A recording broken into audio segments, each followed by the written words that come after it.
तोबा मचा। तब मेरे भी याद है चुनाव के बाद का दौर था, मुझे भी गुस्सा था आप लोगों पे थोड़ा सा कि मैंने आपको इतना समझाया संविधान बचाओ यात्रा निकाल के भोपाल में इकट्ठा करके कि मुझे ताकत दे दो, इन भाजपा कांग्रेस के चक्कर में यहां मत पड़ो।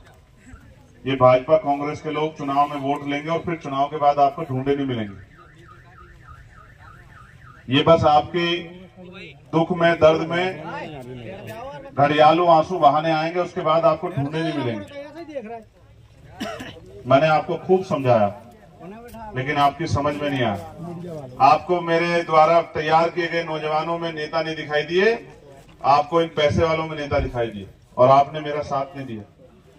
इतनी मेहनत करने के बाद मुझे भी थोड़ी सी तकलीफ थी, लेकिन मैंने सोचा जो ताकत हम लोग यहां हासिल नहीं कर पाए वो ताकत हम कहीं और हासिल करेंगे, क्योंकि आपकी आवाज तो उठानी है।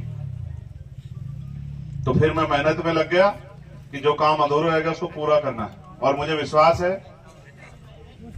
3 दिन बाद 4 तारीख है, परिणाम आएंगे तो परिणाम आपकी ताकत के रूप में आएंगे। नगीना से हम लोग लोकसभा की सीट जीत के आएंगे, मेरी बात को आप याद रखें। अच्छा होता कि जब मैंने आपको दुख की बात बताई तो आप उस दुख पे आंसू भी बहाते, जिस तरह आपने एक अच्छी बात सुन के तालियां बजाई। लेकिन बुरा यह है कि आपके मन को जो अच्छा लगता है आप उसी पे खुश होते हैं। फिर राजेंद्र जो उसके चाचा उसको पीट के मार दिया गया, और इस बार मारने वाले आरोपी खुद नहीं थे, ताकतवर लोग, उन्होंने अपने लठैतों से मरवाया। जो उनके यहां हाली का काम करते हैं, क्योंकि ताकतवर लोग हैं, उनकी जो मजदूरी करते हैं उनसे मरवाया।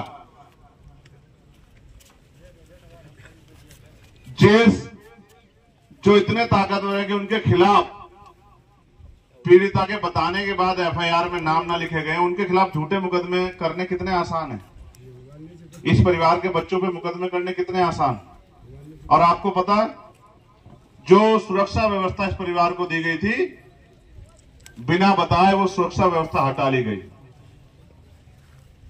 जिससे कि इनकी जान लेना आसान हो जाए।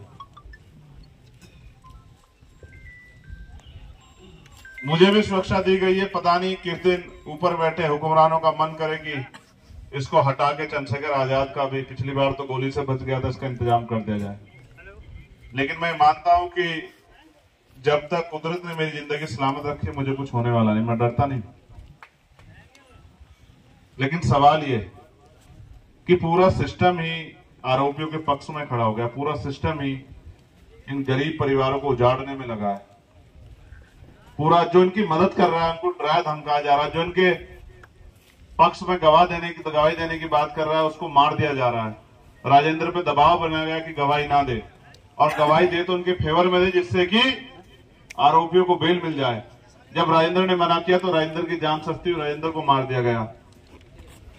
और फिर अंजना के साथ जो हुआ वो आपने देखा। एक और बात आपको जाननी चाहिए कि अंजना के साथ जब ये दुर्घटना हुई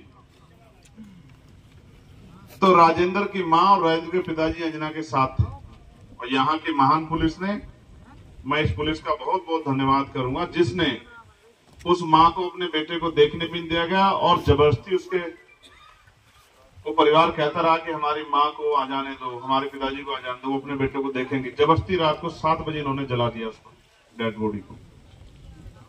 मैं मध्य प्रदेश पुलिस का दोनों हाथ जोड़ के धन्यवाद करता हूं। आपके भी बच्चे हैं, आपका भी परिवार, अगर सत्ता के आगे आप बिल्कुल नतमस्तक हो गए तो फिर आप ये जो सुबह शाम अपने अपने धर्म को, ईश्वरों को याद करते हो, जिससे डरते हो, जिसके आगे हाथ जोड़ते हो, अगर वो कहीं है तो वो भी देख रहा होगा कि आप कितने गिर चुके हैं।